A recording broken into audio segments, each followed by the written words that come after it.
what the heck is spirit anyway? Where is my spirit? What is my spirit? You keep talking about spirit. I'm right here. I see me in the mirror. I know what I am. So what the heck is my spirit? As I've talked to you before and shared, we have three centers. First center is the physical. That's what you see in the mirror. Second center is the transition from the first to the second, looking for the third.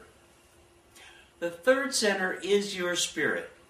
The third center is who you really are. When you look in the mirror, that isn't you. It's the vehicle you're using right now. But it isn't you.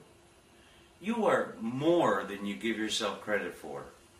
You are more than you could imagine you are. The spiritual is something that you work through your life to attain the balance. The balance means first center, third center, with the second center holding the reins. The second center is maintaining that balance. Until you get to that point of the second center, until you get right there, you will not know or see the third center. You'll get little windows of understanding. You'll get little insights on what the third center or your spirit truly is. But until you maintain the balance. Now, what do I mean by balance? Well, to be balanced means you don't over-aggressively do things of the ego, do things of the physical, wanting, desires, jealousy, hatred. When you get rid of them, put them on the shelf, so to speak.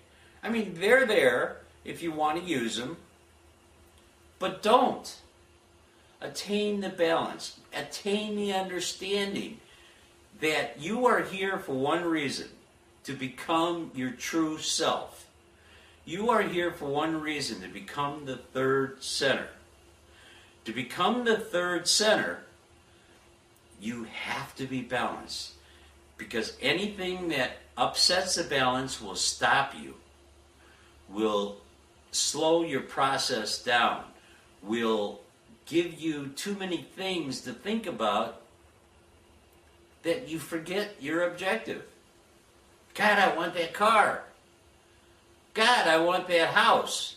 God, I want that woman. Or if you're a female, I want that man. Yes, all good stuff. But to be overly aggressive in the physical slows down your chances of finding yourself. Now, if you happen to find a significant other that is a perfect match for you, groovy, great, go for it.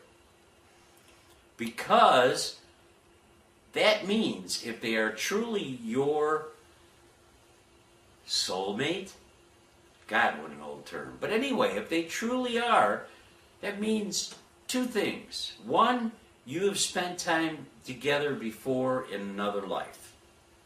Because you do not have a soulmate that you first met for the first time in any one life.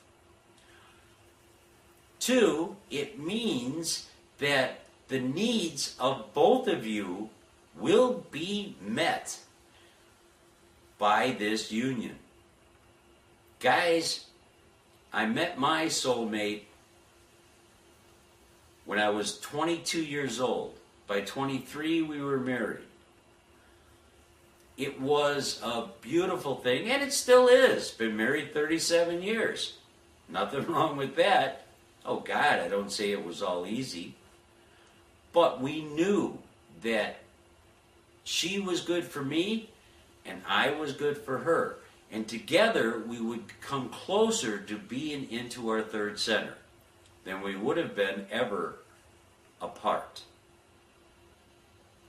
I knew this so strongly that I waited a whole 3 days to ask her to marry me. Well, she accepted, and that's cool. And we've been married, like I said, 37 years. So, love at first sight? No, that's lust at first sight.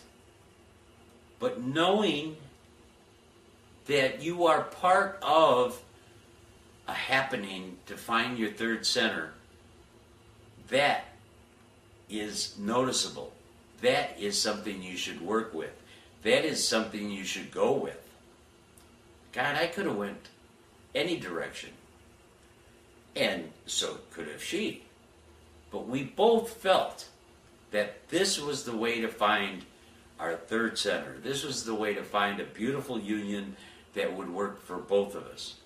We happen to have 2 beautiful children, and they are going the same route. They will find their perfect match. They will continue on to the third center, not because I tell them to, no. Not because I share all this stuff, no. Because they will know it within themselves. Their third center will make that choice for them. And hopefully, again, everything works out fine. That is the way you find your spirit. So what the heck is your spirit? Well, I can explain that. The spirit is not anything of the physical. The spirit isn't greed. The spirit isn't having things. The spirit isn't being the most powerful, the richest. That's not anything to do with the spirit. That's all great things. Okay, fine. The spirit is something that is almost intangible until you are there. If you stare into a mirror, stare into your physical self, turn the lights down low or off altogether, you will see your aura. That's what they've called it for I don't know how many thousands of years. Your aura is your spirit. Your aura is you. It is the outer manifestation of the inner physical being. Take your hands. Go slowly together. You will start to feel your spirit interacting with each other. You will start to feel the power of the spirit. You will start to feel different things that you've never felt before. And this, my friends, is definitely what the spirit is. I cannot show it to you. You must find it yourself. It is you. Nobody else can find you but you. I mean, back in the 60s, we used to say we were going out to find ourselves. Why? Because the physical life to people at that time was very, very boring, very, very not fulfilling, very, very, I don't know what other term I can use, make up your own. The finding yourself was of the spirit. You know that there is something out there that is awesome. And that, my friends, is what your spirit is. That is worth the journey. That is worth everything. Good hunting.